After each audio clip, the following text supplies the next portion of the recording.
Bismillahirrahmanirrahim. Assalamualaikum warahmatullahi wabarakatuh. Alhamdulillahirabbil alamin. Hamdan wa syukrillah amma ba'd. Amma ba'd. Alhamdulillah aku sekalian kelas 5 ya. Kelas 5 apa kabarnya? Kaifa halukum?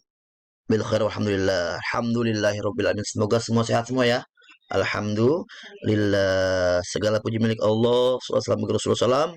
Sebelum kita belajar, kita berdoa dulu. Bismillahirrahmanirrahim. Rabbi zidni ilman warzuqni fahman nafi'an. Ya Allah, tambahkanlah ilmuku dan berikanlah aku ilmu yang manfaat. Amin amin ya robbal alamin. Alhamdulillah. Pada hari ini kita akan belajar tentang fikih. Fikih ya. Fikih ya tentang khitan.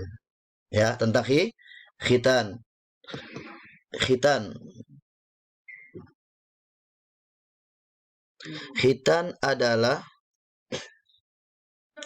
Khitan itu ya, hari ini sebelum kita masuk ke dalam bab khitan, kita akan membahas tentang tujuan pembelajaran. Tujuan pembelajaran yang pertama adalah menjelaskan tentang khitan. Ya, pengertiannya khitan, definisi khitan. Pengertian khitan baik dalam secara bahasa dan secara istilah atau secara menurut pendapat ulama. Yang kedua, sejarah khitan. Ya, bagaimana awal mulanya khitan itu disyariatkan kepada kita semua. Yang ketiga, menyebutkan hukum khitan. Ya, hukumnya bagaimana tuh? Perempuan bagaimana? Laki-laki bagaimana? Yang keempat, menjelaskan hikmah khitan. Ya, insya Allah kita akan memahami semua asal kita menyimak dengan baik-baik. Dengan baik-baik. Ya, insya Allah kita akan paham pengertian khitan. Ya, khitan itu ya khitan atau sunat. Ya, khitan atau sunat. Pasti itu sunat nih semua nih. Ya, biar kita belum biar. Wah, sunat ya. Alhamdulillah. Siapa lagi tuh? Dermawan, bisa belum? Wah, sunat dong. Wah, bening sunat. Sunat juga bening ya. Karena perempuan juga sunat, dan laki-laki. Ya, khitan itu menurut bahasa artinya memotong. Memotong sebagian anggota tubuh tertentu, yakni pada ujung kemaluan laki-laki. Nah, kalau sama, ujung kemaluan perempuan juga dipotong juga tuh, ujung kemaluan laki-laki atau ujung kemaluan perempuan. Sedangkan khitan, menurut pendapat para ulama, yaitu Syekh Al-Imam Al-Mawardi, beliau mengatakan khitan untuk laki-laki adalah memotong kulit yang menutupi khasyafah, kepala kemaluan, sehingga seluruh khasyafah, namanya khasyafah, sehingga seluruh khasyafah terbuka dan tidak ada kulit lagi yang menutupinya. Mohon maaf, ini ada ya. Nah, ini yang menutupinya ini dipotong, diambil, potong, bukan dipotong semua, potong mati ya. Ya, dipotong kulitnya saja, kulitnya dipotong. Namanya khasyafah. Kulit kepala kemaluan. Kepala kemaluan itu khasyafah. Ya, khasyafah. Khasyafah itu artinya kepala kemaluan, khasyafah. Adapun khitan untuk perempuan adalah memotong kulit yang berada di ujung kemaluannya. Mohon maaf, ada kemaluannya, ujungnya itu ada. Nah, itu potong. Itu bagi perempuan. Kalau laki yang menutupinya itu. Sejarah khitan, ya. Sejarah khitan singkat saja, ya. Sejarah khitan itu dahulu dimulai daripada Nabi Allah Ibrahim alaihissalam. Ketika beliau berumur 80 tahun, ya. Ikhtana Ibrahim samanina sanatan bil qudumi. 80 tahun Nabi Ibrahim mendapat perintah dari Allah Ta'ala untuk berkhitan. Dengan apa? Ibrahim memotongnya dengan apa? Dengan kampak, bil qudumi. Wow. 80 tahun baru ada syarat khitan. Masya Allah, kan luar biasa itu. Menerima perintah khitan langsung dilaksanakan oleh Ibrahim. Langsung dilaksanakan oleh Nabi Ibrahim. Dan juga disusul oleh Nabi Ismail ketika berumur 13 tahun dihitan. Subhanallah. Dan setelah dihitan nggak rame-ramein, nggak undang-undang apa, nggak kayak kita itu bikin acara apa, bagi-bagi duit apa, enggak ya. Hukum daripada perayaan khitan itu adalah sunnah. Jadi nggak wajib, nggak mesti kita harus diarak, harus dikasih apa gitu macam-macam. Wah, rame-rame, enggak, itu sunnah. Ya, yang wajib adalah khitannya. Perintah tentang khitan ya adalah surat Al-Baqarah ayat 104 ya. Wajib tala Ibrahim rabbu bikalimatin fatammahun. Ya, ketika Ibrahim diuji oleh beberapa kalimat. Nah, ini artinya dalam beberapa tafsir dikatakan bahwa kalimat itu adalah khitan. Ibrahim betul-betul Nabi Ibrahim diuji tuh dengan sanggup nggak tuh menerima perintah Allah ketika berumur 80 tahun. Beliau menerima perintah untuk berkhitan. Makanya bergelar Khalilullah, kekasih Allah, karena sungguh banyak ujiannya. Perintah kurban anaknya Ismail ya kan, Masya Allah. Perintah khitan itu luar biasa. Makanya disebut juga Nabi Ulul Azmi, Nabi yang mendapatkan kesabaran yang begitu kuat, teguh pendiriannya. Al-Baqarah 104 ya, dan An-Nisa 125 ya. Mari kita baca bersama-sama ya. Kita baca bersama-sama surat Al-Baqarah 104 dan An-Nisa 125. Ya, bismillahirrahmanirrahim. Wa ijibtala Ibrahim rabbuhu bikalimatin fa'atammahun. Qala inni ja'iluka linnasi imama. Qala wa min dzurriyyati. Qala la yanalu ahdiz zalimin. Dan ingatlah ketika Nabi Ibrahim alaihissalam diuji oleh Tuhannya dengan beberapa kalimat, lalu dia melaksanakannya dengan sempurna. Dialah Allah berfirman, sesungguhnya aku menjadikan engkau sebagai pemimpin bagi seluruh manusia. Ibrahim berkata, ya, dan juga dari anak cucuku. Allah berfirman, benar, tetapi janjiku tidak berlaku bagi orang-orang yang zalim. Perintah itu kalimat adalah, tafsir mengatakan khitan. Ya, luar biasa. Juga firman Allah surat An-Nisa ayat 125. Wa man ahsanu dinam mimman aslama wajhahu lillahi wa huwa muhsinun wattaba'a millata Ibrahim hanifa wattakhadallahu Ibrahim khalila. Wa man ahsanu dinam mimman aslama wajhahu lillahi wa huwa muhsinun wattaba'a millata Ibrahim hanifa wattakhadallahu Ibrahim khalila. Dan siapakah yang lebih baik agamanya daripada orang yang dengan ikhlas berserah diri kepada Allah, sedangkan dia mengerjakan kebaikan, mengikuti agama Ibrahim yang lurus, dan Allah telah memilih Ibrahim menjadi kesayangannya. An-Nisa 125. Yang tadi itu Al-Baqarah 124. Rasulullah juga menyatakan tuh tentang khitan. Kata Rasulullah mengatakan, ihtana Ibrahimu ba'da thamanina sanatan wa ikhtatana bil qudumi.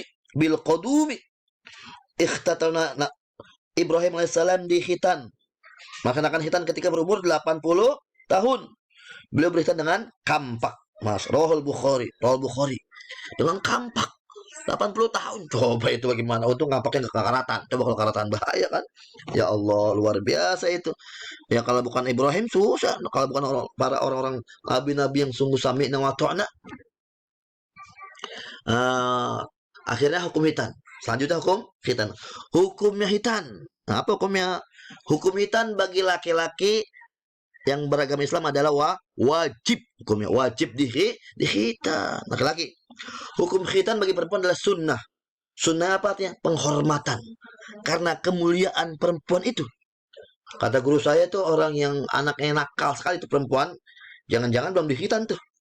Ya, kenapa? Agar dia jadi orang-orang yang taat, orang-orang yang tunduk, orang-orang yang orang-orang yang inilah mulia akhlaknya.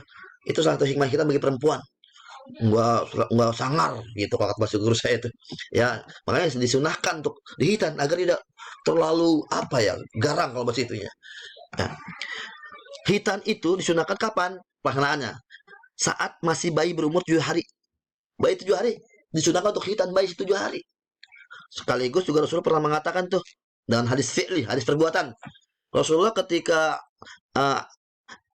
cucunya siapa namanya? Hasan dan Husain berumur 7 hari ya, dan beliau menghenakkan khitan dan akekah. Ya, sekaligus khitan juga akekah. Akekah satu berapa? Satu laki-laki, 2 ekor kambing. Jadi 2 ekor, berarti empat ekor kambing, 4 ekor. Kalau satu laki-laki, 2 ekor kambing, perempuan satu ekor. Itu ya. Akekah ya. Nah, tebusan akekah, tebusan. Dan hari ketujuh kelahiran bagaimana oleh Imam Baihaqi itu. Jadi Imam Baihaqi mengatakan bahwa Rasulullah SAW menghitan cucunya, mengkekah cucunya itu pada usia 7 hari dari hari kelahirannya. Hikmah khitan. Hikmah masalahkan ada hikmahnya.